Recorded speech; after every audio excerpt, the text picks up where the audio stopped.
Hello and welcome to the Furreal podcast. The show that discusses music, film, and most importantly, furries.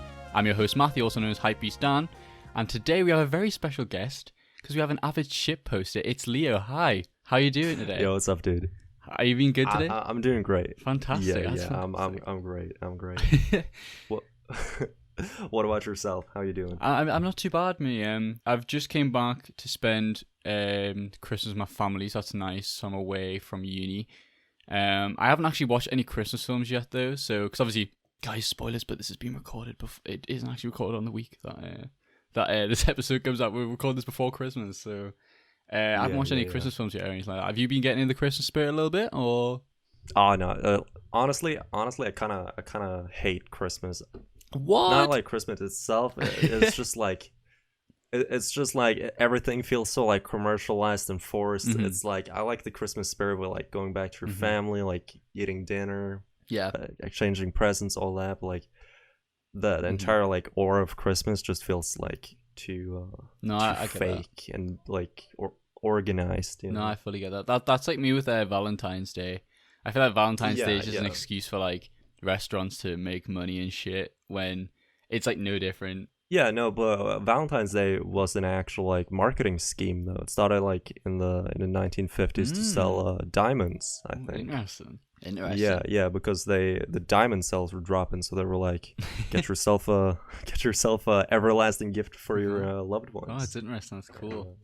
Yeah, I mean, I haven't really been up to much. I've literally just been planning coming home for Christmas and just editing podcast episodes, and I mean, it's kind of taken over a little bit, but. You know, I'm enjoying it. It's going okay, and I'm grateful for everybody listening and tuning in. So I do appreciate that a lot. So thank you. Yeah, shout out to the viewers. Yeah, shout out to the viewers, listeners, depending on the platform. Oh yeah, Spotify, SoundCloud, iTunes, YouTube, all that. Well, coming up, we've got some good conversation to talk about. We've got two solid picks, including an album that one of my most listened to song on Spotify was from. So I'm interested to talk about that. And a solid film with very good praise. But before we jump into those, we'll have a talk about some furry stuff. So how about you just introduce yourself a little bit, you know, and just talk about some furry stuff. Okay. Well, my name's Leo. I'm a dragon, or more specifically, I'm a wolf dragon. I like when it comes to like contributing to the fandom, like I don't really do much. I just kind of shitpost on Twitter. That's like pretty much all I do. I post stupid jokes and pictures sometimes. I go to cons, but like I'm not like a creative with like I don't draw or do any kind of any kind of like actual like content creation. It's just like online stuff. Yeah, no, it's cool. Yeah. How long have you been a furry for? How long have you been like in the furry fandom for, or the community in a sense? Well, I mean, like I've always known about the fandom and shit. Yeah. It's wait, can I swear? Yeah, of course you can. Yeah, 100%. Okay, yeah, because you know, cussing and stuff on YouTube is like. I mean, I'm not looking. I was talking about this with somebody else. The only time I would get somebody not to swear is if I had like a sponsorship opportunity where they were like, "Please don't swear in the video." Like, I'm not looking to monetize anything or anything like that, so I can't be bothered with that shit. But anyway, just go forward, go with it. You know. Okay. Anyways, yeah, I've always known about the fandom, like ever since I was like young, but I haven't like engaged in it at all. But I joined back in I started engaging back in December 2018 is probably when I started, and then I went to my first con in 2019. It was MCFC, met a lot of great people, and it just kind of started there. So like I'd say I've been active since like early 2019. 2019. So you're like similar to me because I started being active in like September of 2019. So that's really interesting. Did you once you joined, because obviously if you joined early 2019, you must have got your suit like quite quickly because you have like a partial, don't you? Do you have a full suit or? Yeah, so I like started like engaging the fandom in like 2018, like December-ish, because like the story is actually kind of interesting, like how I got like dragged into it, because I do video editing right as a job and all that shit, and I've always like kind of watched furry YouTubers and all that. So in December, Majid posted that he needed like an editor for Collabmas because, you know, it's daily uploads for like December. It's a lot of work. Yeah, it is. Yeah. So it's like I was like, fuck it. I'll shoot my shot. I'll see if I can do some other stuff because I was getting tired of doing Fortnite content, and it was just nice getting a little break. But then, like, you know, like a business relationship turned into more of a friendship. He was like, yo, you should go to a con. I met, you know, a lot of people, and then I kind of just fell in love with the fandom. That's so cool. It's really interesting how you kind of became a part of the community through kind of freelancing work kind of thing. That's really cool. You know, like I've always had the, you know, like the appreciation of the arts, and you know, but like I didn't really have any like friends or like actual like engaging conversations with furries or any pull to the fandom though. But like when I met the people and all that stuff, it kind of just came to me. Yeah, I get. I think that's kind of how I went, because I made a Twitter, got commissions, and then over time I just kind of got more friends and mutuals to talk to, and then look at me now, I'm like hosting a furry podcast. And I just did. If you told me I was hosting a furry podcast like a year ago, I'd be like, what are you on about? Like, no way. Yeah. What's your experience with like conventions? How many have you been to? Because I'm still yet to go to a convention. So I went. The first one was Motor City Fur Con in Detroit, and then I went to Anthro, Ohio, which is in Ohio. Cool. And then it was Anthrocon, I think. Yeah, Anthrocon. And then it was a private quote unquote convention, or like a party, KiwiCon with my friends. And then and then this year it was Further Confusion in January. So one of the like last fur cons. That was before Corona hit. So in total, like four cons, conventions already. 5 if you count like the private con. That's still cool. Or like house party, or 5 conventions already. And I have not been to one. But to be fair, I feel like the US have way more like opportunities to go to a convention rather than like the UK only have like 3 or 4, or like Europe. Yeah, for sure. In Europe, it's only really Confuzzle and Eurofurence, Nordic FuzzCon. That's like the quote unquote big ones, you know. But big is like they're like medium to American standards. So I kind of just said fuck it and flew out, because I'm not from America. I'm from Norway. Oh, okay, so, cool. Yeah. So like I kind of had to like fly out, and like all my friends were Americans, so going to a EU con didn't really make sense at the time. Yeah. So I haven't been to one yet, which is kind of funny to think about. You know, like, it's like I live in away, Europe, not been. Yeah. No, it's far out. Let's dive into the Twitter stuff straight away. So we were talking off podcast a while ago about how you have such a big following. You have like 13,000 followers on Twitter. You were like, all I do is shitpost. So how do you think it just came to that? Like so many followers for just, you know, memeing and shit. I don't know. I mean, it's definitely like following trends, and like I do have like some marketing knowledge when it comes to like my job, because I work with YouTubers, I work with social media and all that stuff. I'm not gonna say I necessarily made content to get follower, but I made content that was good enough to get followers as a byproduct of, you know, making content. And getting followers is like, you know, like it's a good way to connect with people, because even though it's kind of fucked to say it's a metric of like it can be seen as a metric of like if you're like kind of good at what you're doing, you know. Yeah. I mean, you're good at shit posting. Then you're fantastic at shit posting. Yeah, it's like good at shit posting and good at just doing that kind of stuff, and it opens doors to like-minded content creators. I would say, you know, like if you do well, like people are gonna notice, and it just opens up doors. Yeah, it's interesting. Going back to what you were saying on the kind of stuff you do with YouTubers, obviously I don't think you can really speak about who you work with, but what kind of work do you do for them, and what's it like working with them, like deadlines and all that? Because you tell me it's fucking like really stressful sometimes. I mean, it's a lot. When it comes to like the actual work I do, it's mostly just video editing. I you know, they send me the files, I edit the video, make sure it's all good. It's organizing the recordings and all that stuff, because they have like separate mics, you know, like they wear different mics, a lot of that stuff. So it's mostly just the final like production part, like the post-production part that I do. Like I don't do any of the marketing, thumbnails, any of the, search engine optimization, any of that. Like, I don't deal with that. It's just the actual video editing. Yeah. But I do pick up things here and there. Yeah. Well, that's something I want to do personally as a career as well, which I was telling you about. And it does go. It is. I just thinking about that like stresses me out because you do a lot of work for it, and I can't even finish a video in this like fucking 2 months. Never mind like a certain like day or a week gap. And the thing is, with a personal project, you have a decision whether you want to do it or not. But when you're working for somebody else and they've set you a deadline, you need to meet that deadline. And it's especially hard for, I'll let you go. No, I was gonna say the thing about deadlines is that when it comes like this line of work or any kind of freelancing work, it's like you gotta be reliable to succeed. Like you can't keep fucking up, keep missing deadlines. So you just kind of have like.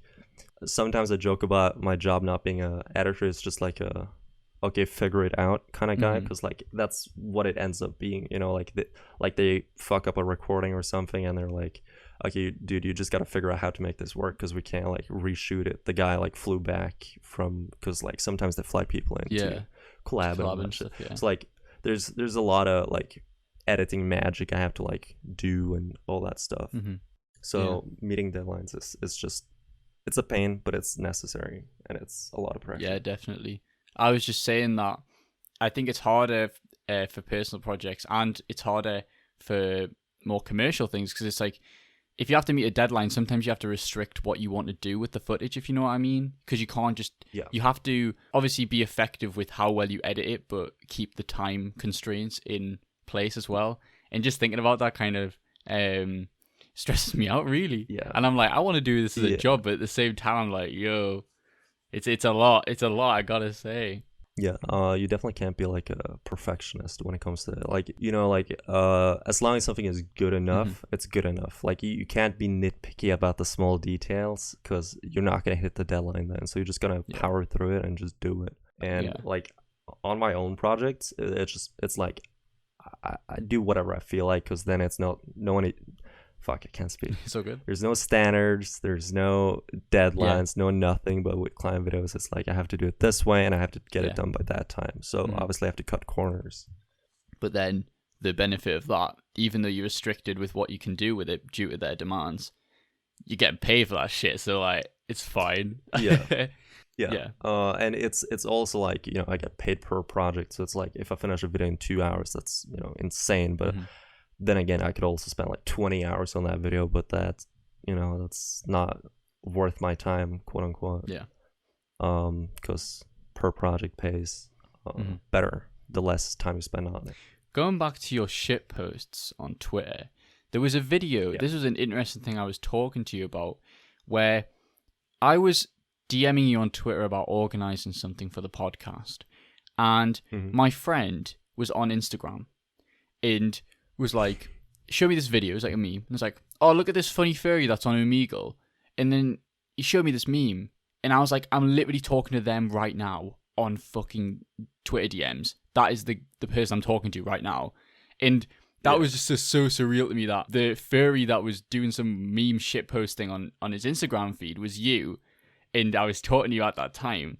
So that Omegle video, did that like blow the fuck up? Like, it must have, if it was on my friend's like Instagram feed just randomly. It's probably like one of the more successful like furry memes I've made. It got featured 3 times on the front page of iFunny. Not that that's like a bigger achievement at all, but like it's pretty funny because like just on iFunny it had like 2 million views, and then it's been a few, like people keep tagging me in like random shit when it pops up, like haha, this is you. And it's been in like a few like YouTube compilations and like a few Instagram pages here and there, and it's definitely like gotten a few million views at least. So it's been around, but like I wouldn't say it's gone viral, but it's gone like a fair amount of attention. But the fun thing about that video is that it's completely fake, because the video is like he connects and then he screams and then he disconnects, right?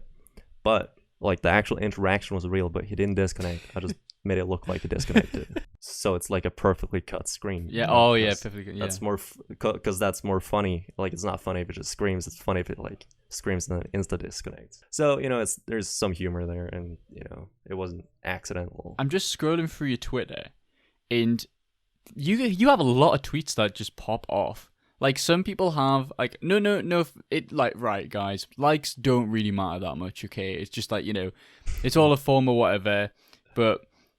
Some people have like high follow accounts and then like they'll just make tweets and then like get like 10 likes on them, but yours just keep banging like constantly every single time. And I do think it's because you've set that marketability for yourself where it's like I shit post and it's funny as fuck. So when you see it, itsLiyo tweet, you're like, this shit's gonna be funny. You know what I mean? It's hard to explain, but I see where you're coming from with like marketing in terms of that as well. I mean, it's also like I have built like my I built my Twitter on like personality based, so like people they don't necessarily enjoy like my art or anything. They enjoy like the personality, I would say. So like people are gonna engage, and when it comes to like Twitter and shit, it's like all my followers are from like the past year, so like a lot of them are active still. Yeah. But like if you look at any other like pursuer who's been around for like 4 or 5 years and they have the same following, it's obviously gonna be less engagement because less people are active. Because you got to think about it, because you've,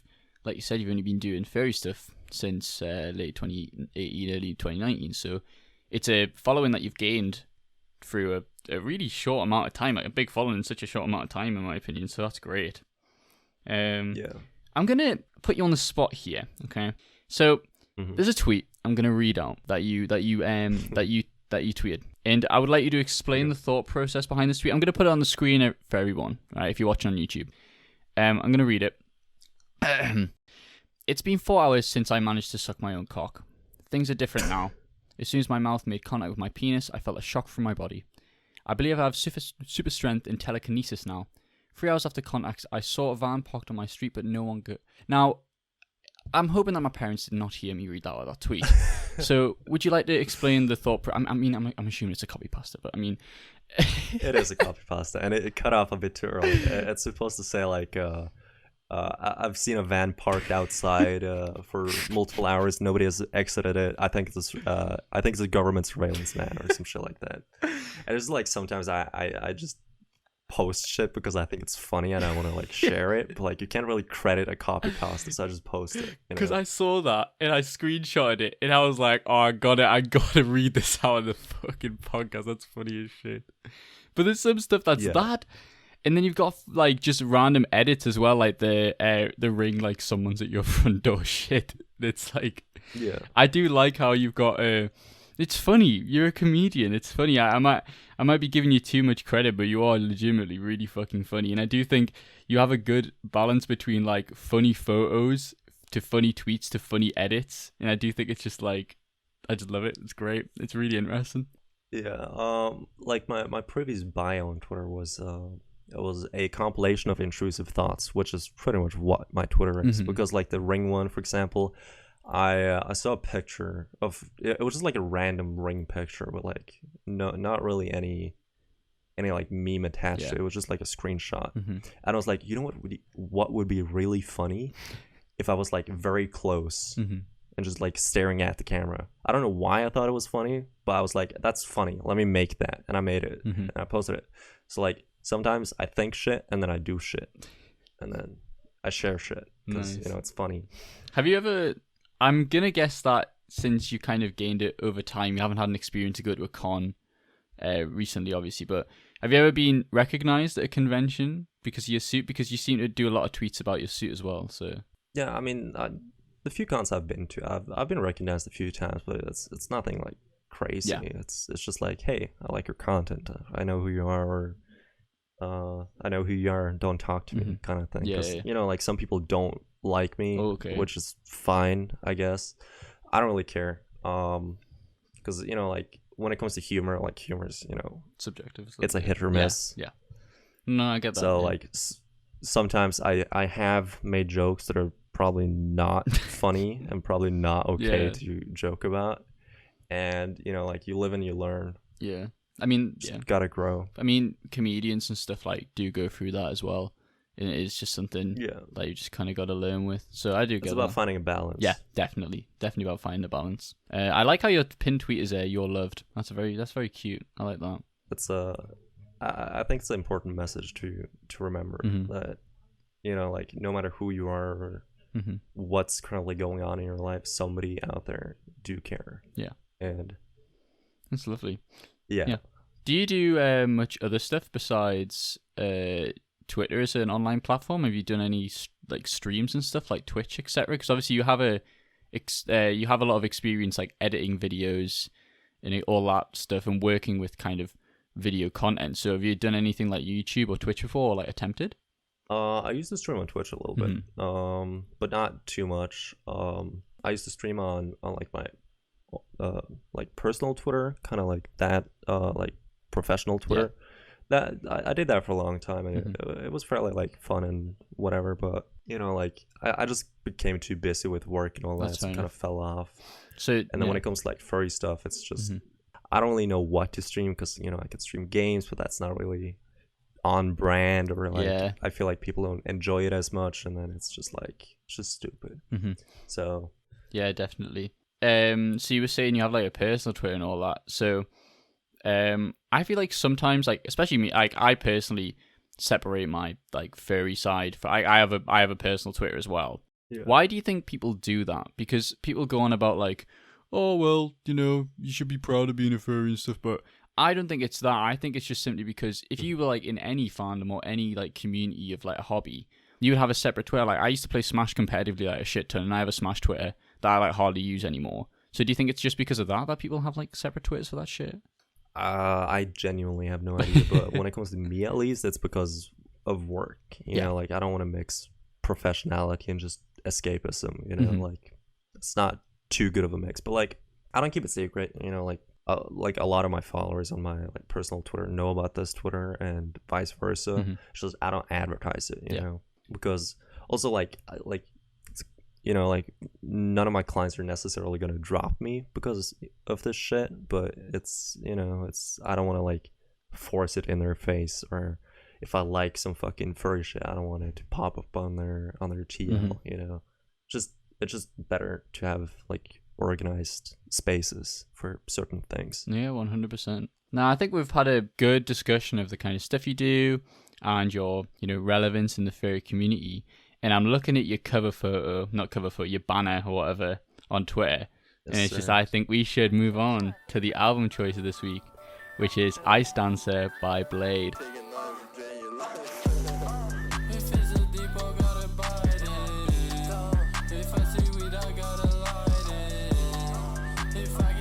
Yes, sir. Now, Blade. Now, before we start off, I would like to ask the question, do you say Bladey or do you say Blade? I say both. You say both? But usually it's Bladey. Have you seen that video where he's like, I say Blade, but you can use both. Some shit like that. Yeah. It's so funny. Yeah. It's so funny. So we'll start off by, I have a lot to say about this album, but I will start off giving the mic to you and say, why did you choose Ice Dancer in particular?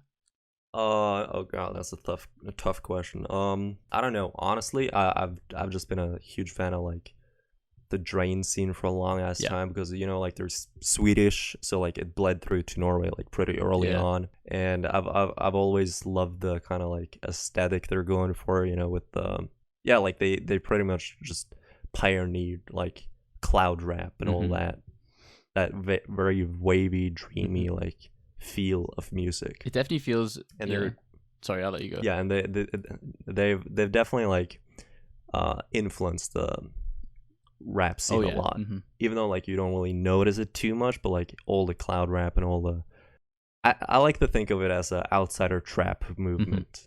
Yeah, it definitely feels like a unique form of kind of rap music.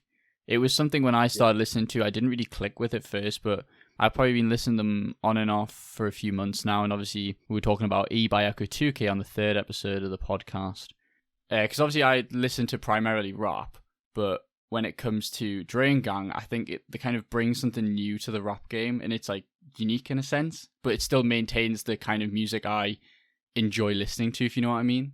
Yeah, I was just gonna add like it also feels very genuine, you know, like it's Mm-hmm. not like overproduced, it's experimental, like it's just vibes, you know, like they're just trying shit out, and it's working. I fuck Yeah. with it.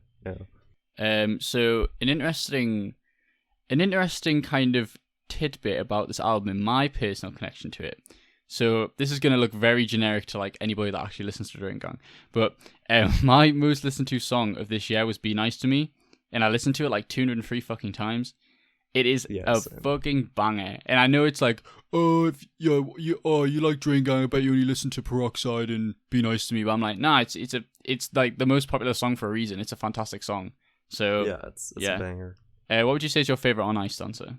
Oh, Be Nice to Me. Mhm. I also play that shit like a couple hundred times. Like it was Yeah. on my top. Like it was my most listened to song. It's Um, so good.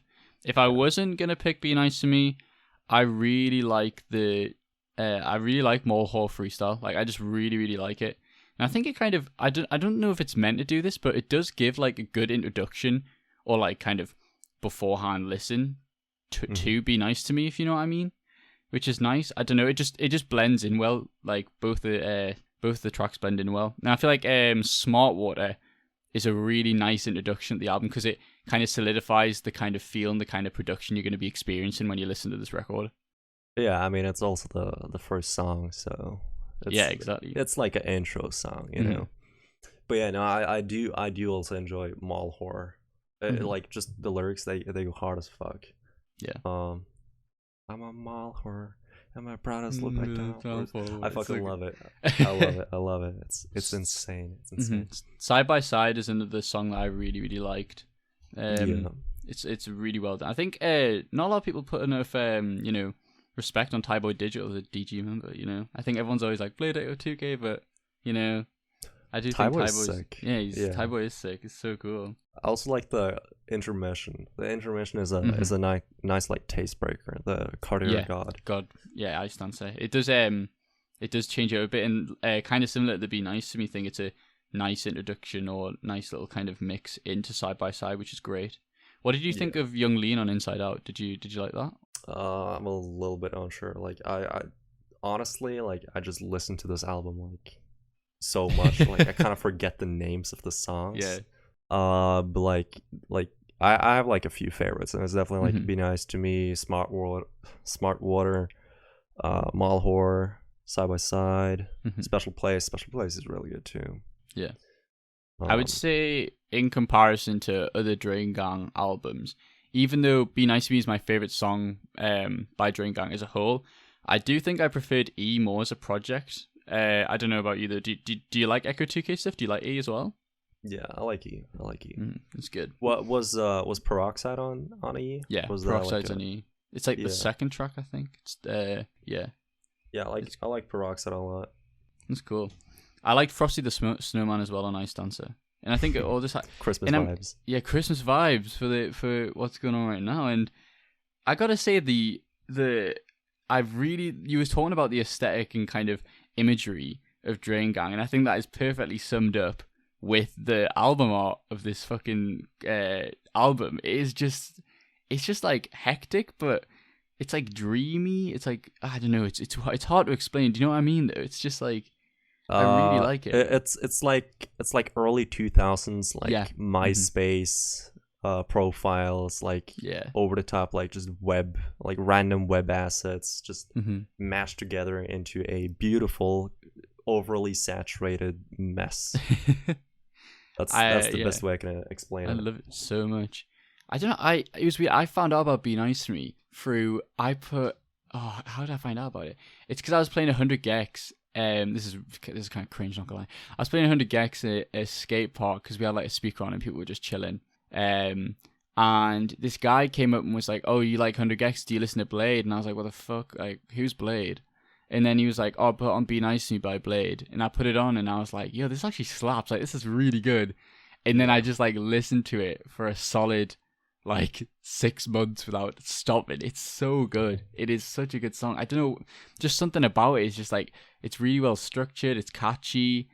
I mean, I put me and my friends from home. We have like a joint playlist where we put all our songs into like a kind of collaborative playlist thing. and I put Be Nice to Me on there, and usually they don't like kind of rap and kind of, well, some of them do, but some of them don't, kind of thing.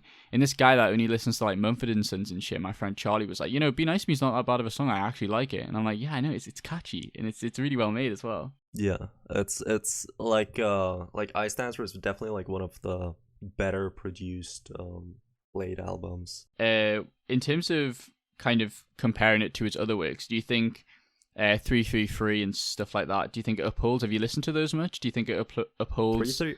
I feel like 333 was it was a little bit too chill. Like I kind of like the more like upbeat, you know, like hype kind of stuff. And I feel like I Stancer is a little bit more hype than 333. God, that's difficult to say. I totally get that. I think only a few tracks kind of stood out to me on that. I really liked Mean Girls. Reality Surf was a bit too relaxed for me, kind of similar. Did you like, I'm guessing you really like Western Union then, if you like more kind of hype tracks. Yeah, Western Union's a fantastic song. I love it so much. And One by One, or like 1-1 is a really good song on Trash Island as well.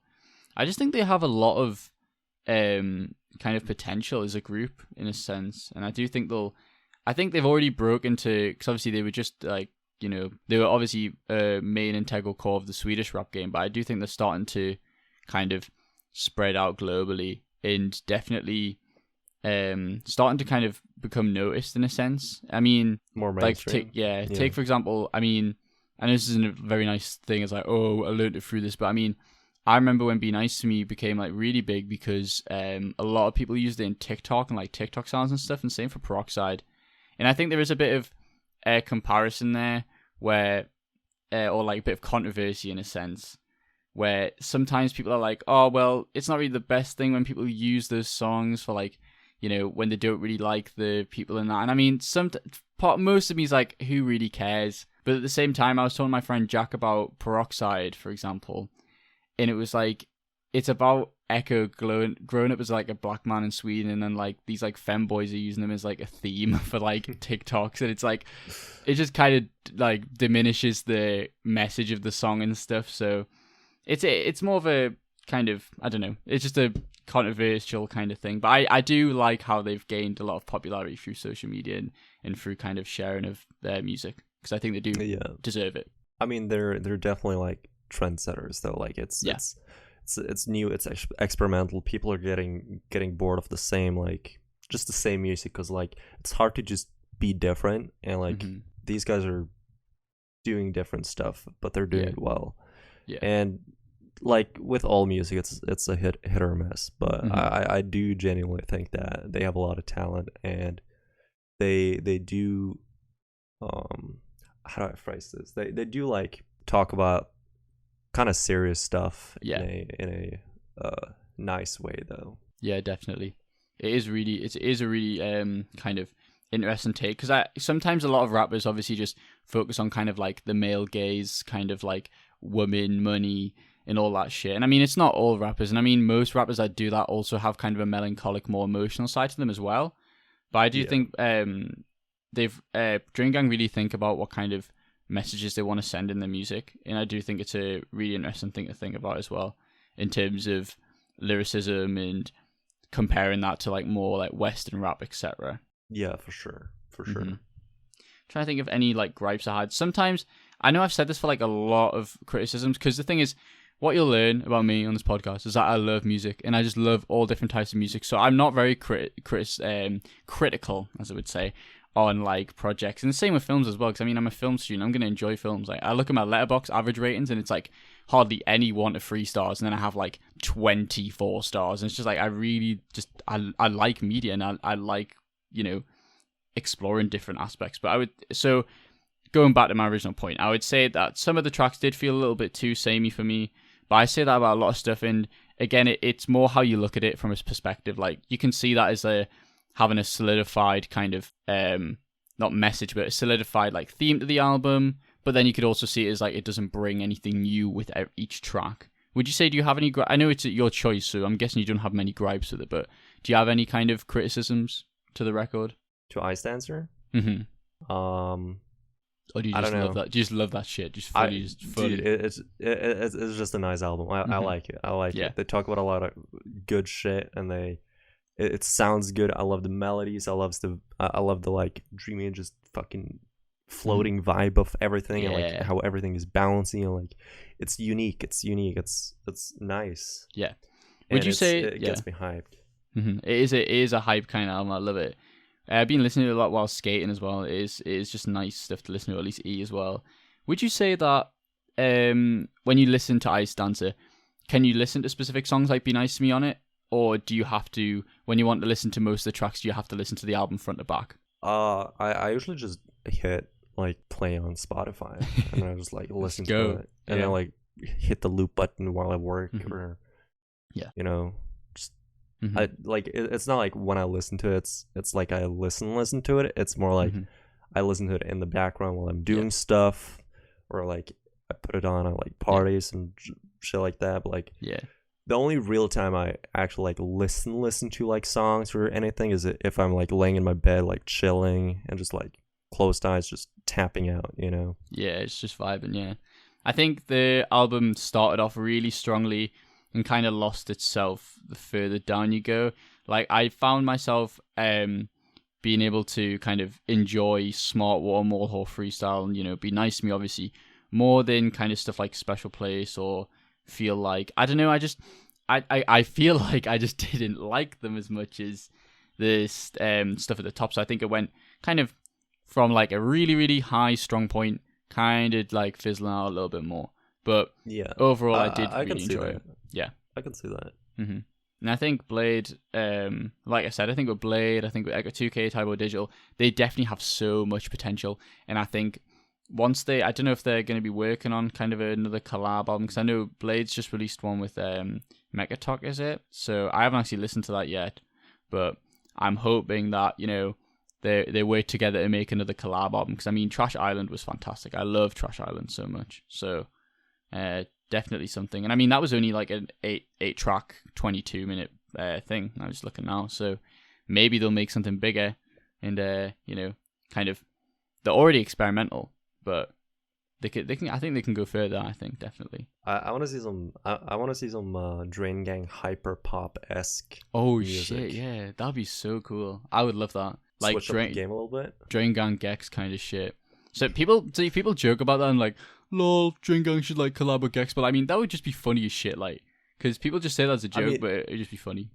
If you look at 100 Gex, they do collab with a lot of unexpected people, like Fall Out Boy and fucking what was that other guy? Like, it was so weird. It was they collabed with them. They collabed with those people that what's it called?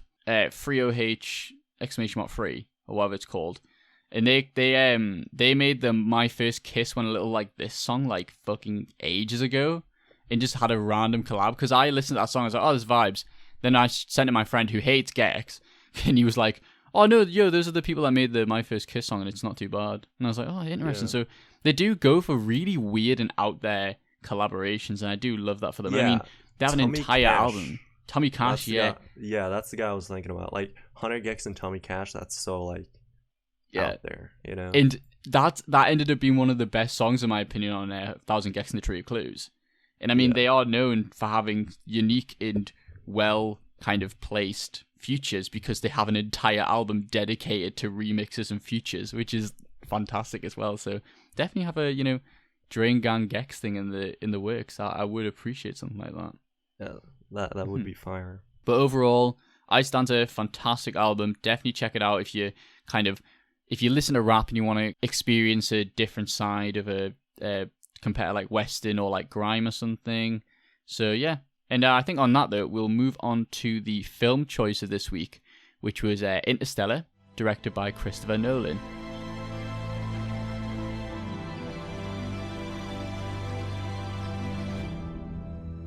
This film was a mindfuck. I finished watching it and I was like, what the fuck just happened? I really liked it. And I'm really surprised I hadn't seen it until now, because it is a film that everybody raves about. But like Ice Dancer, I will let you speak first and just say, why did you choose this film in particular to discuss? Well, A lot, a fucking lot. Interstellar is just a beautiful piece of like just cinematic art. Christopher Nolan is a fucking genius. Like I love all his movies. And combining that with Hans Zimmer for the music, it's just fantastic. unreal. The cinematography, the story, everything, it's insane. And the main thing I like about Interstellar is that you'll watch it for the first time and you're like, okay, this is a really good movie. But then you'll watch it for the second time and the story is completely different because, like, I don't want to really spoil too much, but like everything makes sense the second time. Like you're not like, oh, why is this happening? You kind of have the answers and it puts everything into a different perspective. And it's yeah, and I was just gonna add on to like it's all the small details like on the wave planet near the black hole where they landed, where time was I guess slowed down because it was sped up on Earth.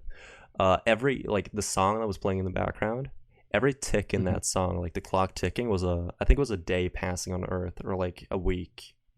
So like it's just like small details like that just like really showcases how like well thought out everything is.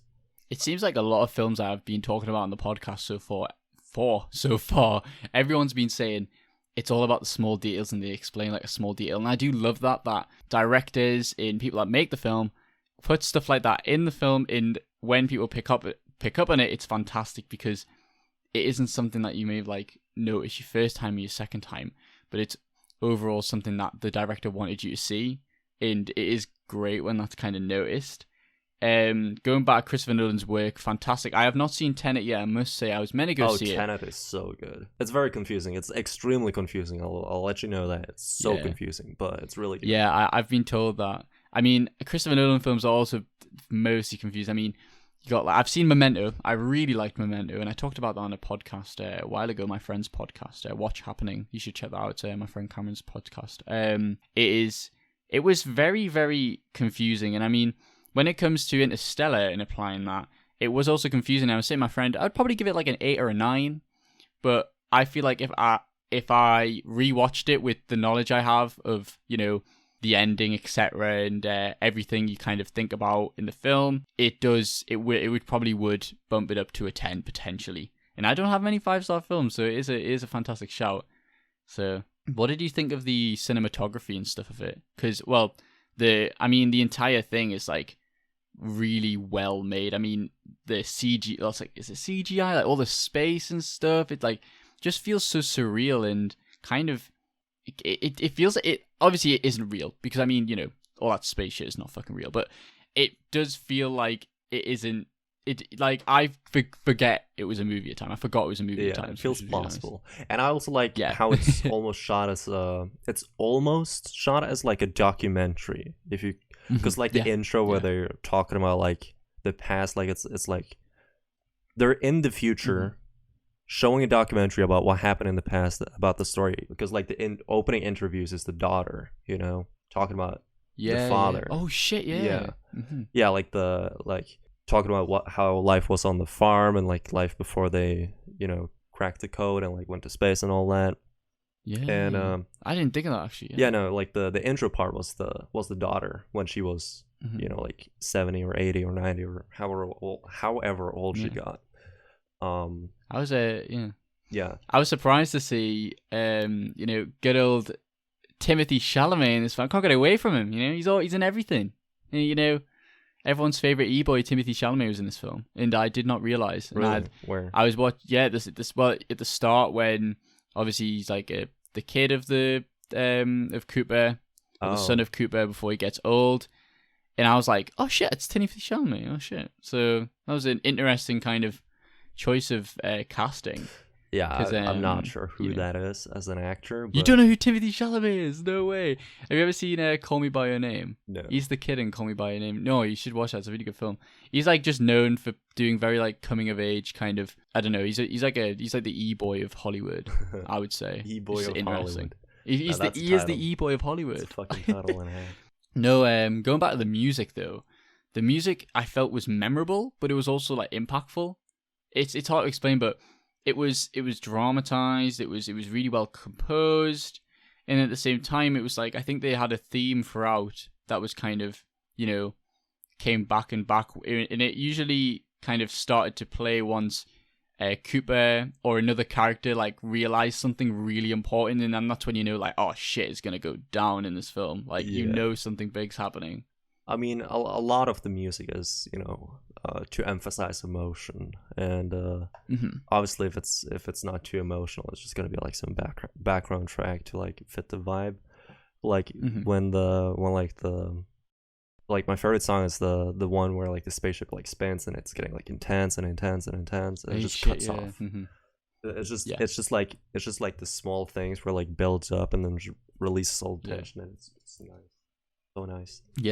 It's so good. I love it. Trying to think of other things. It did feel like I said before, it was really well shot, and I think Christopher Nolan challenges himself with narratives. Like you see Tenet, you see Inception, you see Memento, and they all in Interstellar, and they all have complex narratives that derive around trying to challenge the viewer's kind of psychology and like the kind of thought behind the film, which I think is really, really interesting. And I do love how he just decides to challenge himself, because it is hard to make something that, because I mean, this is essentially a time travel film if you think about it a little bit. It's about time, and a lot of his movies are about time. It's definitely a recurring theme, which I do like. I love time travel and all that stuff. It's very interesting. It's fantastic.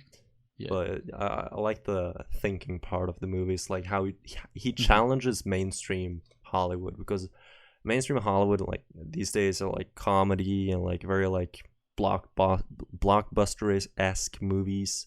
Like I'm not a huge fan of like the too Hollywood. I'm more of a fan of the artsy, long or slow burn like movies.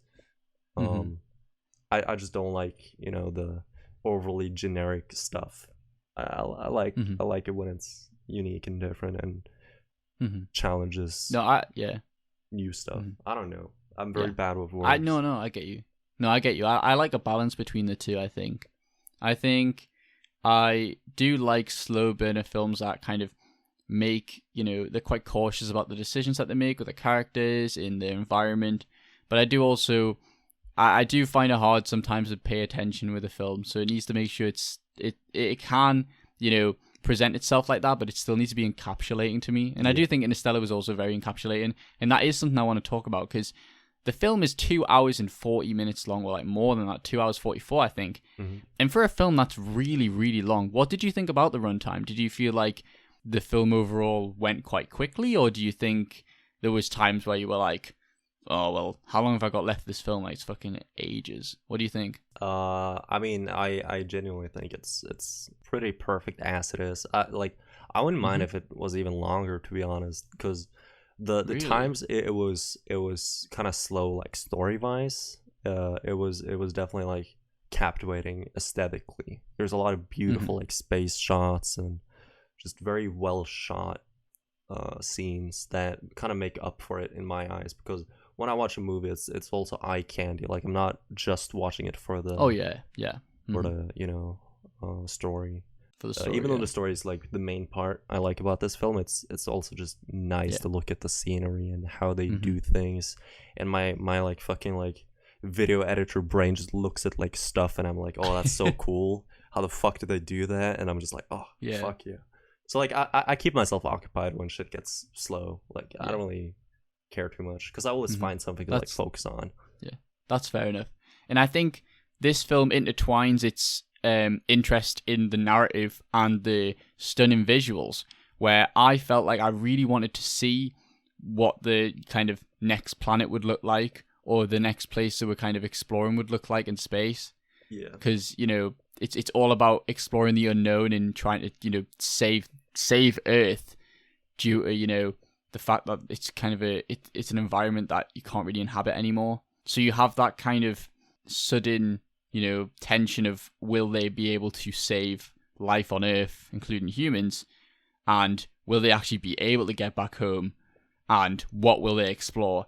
And I think, again, looking at kind of like the separate questions that the viewer can kind of think of whilst watching the film.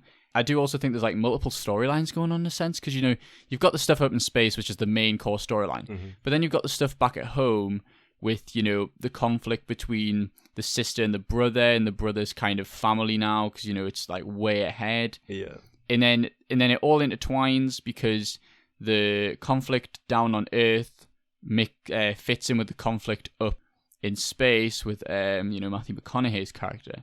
And I do think it's again, Nolan's thought about that and went, let's kind of make sure, if I want to make this film long, I've got to make sure it's engaging with multiple characters, and then at the same time make it so everything ties together at the end, because that's what it's all about. Yeah, and it was also the storyline of Murphy working at NASA with the professor and like trying to crack the code and all that stuff. It was when I realized. Oh, by the way, guys, spoilers for the film a little bit. I know it's a bit too late, but a little bit of spoilers for the film. Hopefully you've watched it before, you know, listening to the podcast on it. But anyway, there was that part where, holy shit, it was like they went and had that like issue with was it Miller's planet? Was that what's called? Miller's planet, the one with the waves and shit, and the like tsunami waves.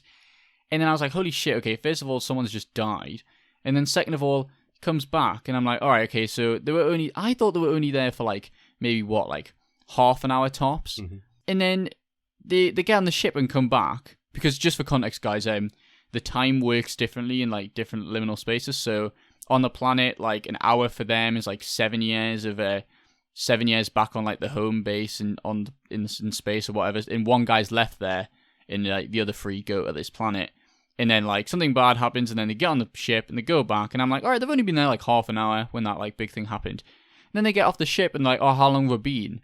And the guy's like, oh, you've been away 23 years. I'm like, 23 years already? And I'm like, what the hell? That was shocking to me. I was like, yo. Yeah, and, you know, and something I wanted to talk about, which is a good segue, is the part when they get back to the ship after all the time passes, and he watches the family tape of like just years flashing by like seconds. It's like it's so like it fucking made me cry. It's so like sad. It's horrible. Like the amount of sacrifice he did. Like he said that like in the start of the movie, you know, like he said to Murphy, like, by the time I get back, we might even be the same age. Yeah.